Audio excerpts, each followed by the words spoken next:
Halo, assalamualaikum warahmatullahi wabarakatuh. Balik lagi dan kembali lagi di video saya, channel Repridep, dan saya juga Repridep. Dan video kali ini kita berada di kandang Magot Besep. Ya, sekalian kita mau berbagi pengalaman dan berbagi berbagi ilmu.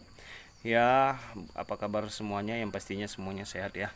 Mudah-mudahan teman-teman yang lagi nonton atau juga sudah bergabung di video saya dimurahkan rezekinya, dipanjangkan usianya dan selalu berinspirasi dalam budidaya Magot BSM. Oke, amin.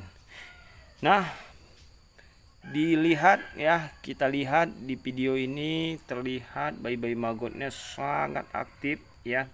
Ini usia bayi magotnya sekitar 2 hari setelah dimasukkan ke tempat media pembesaran. 3 hari, mohon maaf, 3 hari.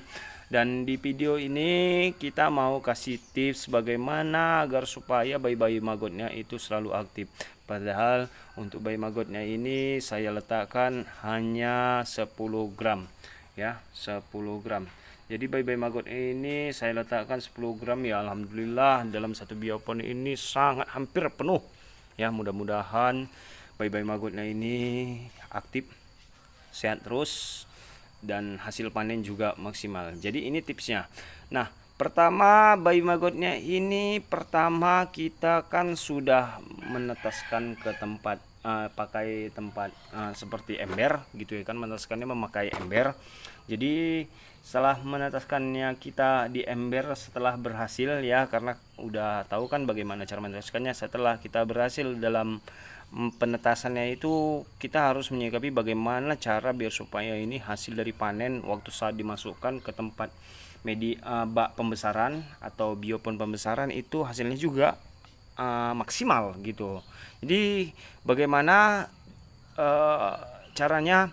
Kita yang pertama kita butuhkan pakan yang memang benar-benar itu untuk pembesaran ya. Jadi pakan yang harus kita pilih itu adalah limbah resto ya, limbah resto. Tetapi dalam limbah resto itu juga kita harus memilih apa yang tidak boleh dan apa yang harus kita beri gitu ya kan. Yang pertama adalah yang kita beri adalah yang pertama itu nasi. Bila nanti kita didapat di limbah resto itu ada sisa-sisa nasi, kita itu wajib kita sisihkan, tidak ada yang mengandung dengan namanya minyak dulu. Untuk sementara jangan beri dulu minyak ya gitu. Jadi nasi tersebut setelah kita dapat nasinya itu kita beri makan bayi-bayi magot ini dengan keadaan bukan nasi utuh atau nasi basi seperti itu gitu. Tidak perlu difermentasi, tetapi nasi tersebut itu diberi air. Jadi seolah-olah nasi itu kita olah, kita aduk, seperti macam bubur gitu. Jadi seperti macam bubur gitu ya kan. Jadi kalian letakkan di saat kapan waktu meletakkannya itu. Kebetulan bayi magotnya ini kan belum bisa banyak untuk mengurai limbah resto.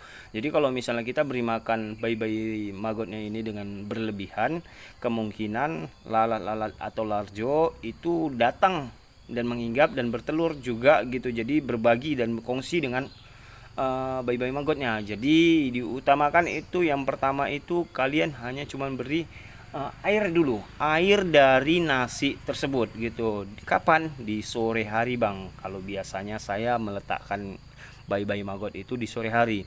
Jadi kalau di sore hari kita meletakkannya itu kan langsung ke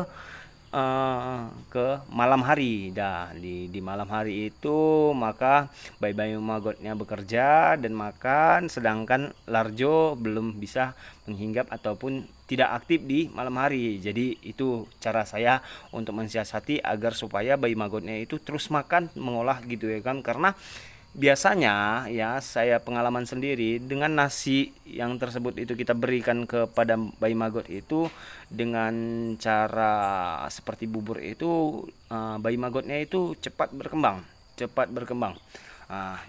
Jadi udah setelah itu kita tunggu sampai ke sore hari. Jadi setelah sore kita beri makan, sore hari kemudian kita beri makan lagi dengan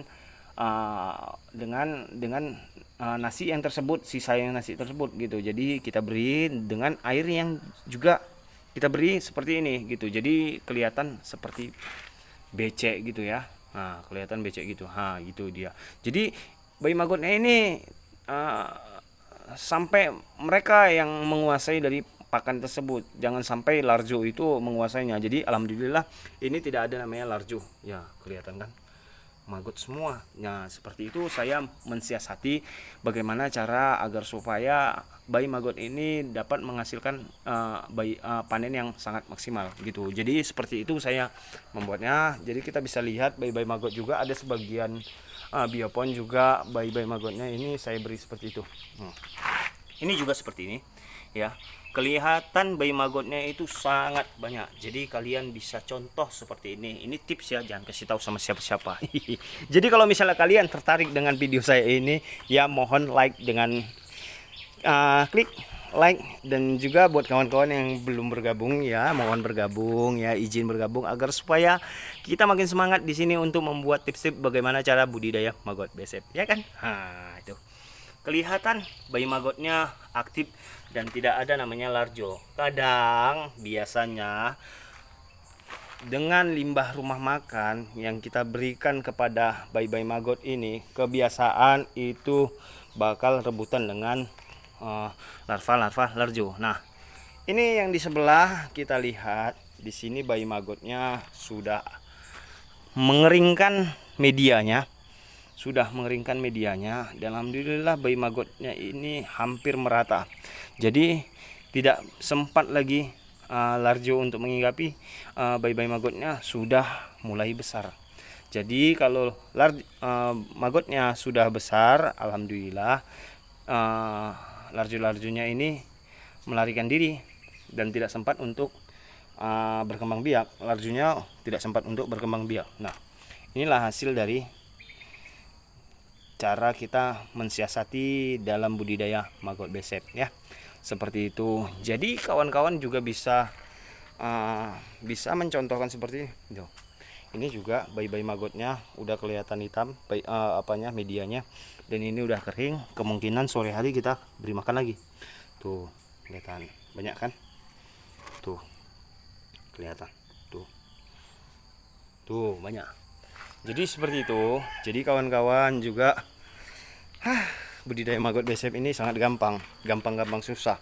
Gampang bisa kita lihat tapi susah untuk menjalaninya. Biasanya seperti itu. Nah, nih kelihatan. Ini tempatnya ukuran 2 meter loh. Tapi ukuran bayi maggotnya sudah banyak, hampir penuh di sini. Ukurannya masih kecil, size-nya masih kecil. Sampai tadi pun saya maggot yang freshnya sudah besar, itu saya bagi dua seperti ini. Ini saya bagi dua tempatnya biar supaya bayi maggotnya itu hasilnya itu maksimal juga. Ini bagi dua. Ini tadi satu tempat saya bagi dua ke sini tuh, gitu. Kan hasilnya banyak kan. Oke, mungkin video di situ bisa kawan-kawan bisa contohkan. Terima kasih mungkin terima kasih buat kawan-kawan yang sudah menonton di video saya. Mudah-mudahan ini menjadi contoh ataupun menjadi solusi buat kawan-kawan untuk budidaya maggot besep. Oke, terima kasih. Assalamualaikum warahmatullahi wabarakatuh.